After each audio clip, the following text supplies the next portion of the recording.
이어서 전남 동부와 서부권 소식 전해드립니다. 먼저 목포 연결합니다. 김혜은 앵커, 양파 수확을 앞두고 농가들이 이중고를 겪고 있죠? 네, 그렇습니다.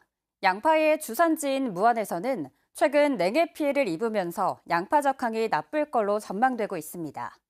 이런 가운데 정부가 시장의 공백을 막기 위해 양파를 추가로 수입하겠다고 밝혀 농민들이 반발하고 있습니다. 보도에 김정대 기자입니다. 수확을 앞둔 전남 무안의 한 양파밭. 한창 푸르러야 할 이파리는 누렇게 말랐고 뿌리까지 죽어 여물지 못한 양파가 대부분입니다. 지난달 말까지 서리가 내리는 등 급격한 기온 변화를 견디지 못하고 양파가 상한 겁니다. 지금 이 상태에서는 70g, 80g, 많아봤자 150g 정도로밖에 안 나올 것인데 상품성이 거의 없다고 봐야죠. 무안 한평 신안적으로 보면은 거의 100% 피해 봤다고 봐야 될 겁니다. 무안에서만 전체 농가 70% 이상이 냉해를 입은 것으로 추정되는 상황. 치솟는 물가에 인건비와 비료값도 뛰어 가뜩이나 어려운 상황 속에 출하량까지 줄어들어 이중고가 예상되고 있습니다. 이런 가운데 정부가 최근 양파 2만 톤을 추가 수입하기로 하면서 농민들이 반발하고 있습니다. 한 해의 양파 가격은 수확기인 이맘때 정해지는 농협 수매가가 큰 영향을 미치는데 수입으로 물량이 늘면 가격이 낮아질 가능성이 있기 때문입니다.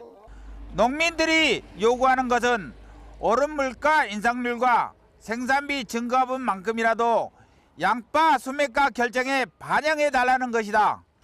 정작 주무부처인 농림축산식품부는 추가 수입이 양파 가격에 큰 영향을 미치지 않을 것으로 보고 있습니다. 다음 달부터 양파 재고량이 부족할 것으로 예상돼 시장 공백을 막기 위한 조치라는 겁니다. 또 2만 톤을 당장 수입하는 게 아니라 도입 시기와 물량은 수확기 이후 양파 생산량을 고려해 신중하게 추진할 방침이라고 밝혔습니다. 치솟은 생산비에 작황까지 나빠지면서 양파 수입에 대한 농가들의 우려는 커져가는 상황.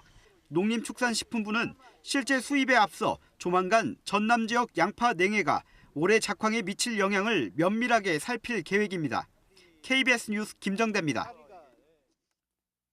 전라남도가 5.18 유공자 등 300여 명이 참석한 가운데 제43주년 5.18 민주화운동 기념식을 열고 민주주의 정착을 위해 희생한 넋을 기리고 숭고한 뜻을 되새겼습니다. 또 5.18 민주화운동 기념행사위원회와 전국농민회 광주전남연맹은 5.18 당시 운수 노동자들이 계엄군의 진압을 저지하기 위한 차량 시위를 재연했습니다. 광주은행과 농협은행이 올해 전남에서 열리는 전국체전 성공 개최를 기원하며 후원금 8천만 원과 2억 원을 전남도에 기탁했습니다.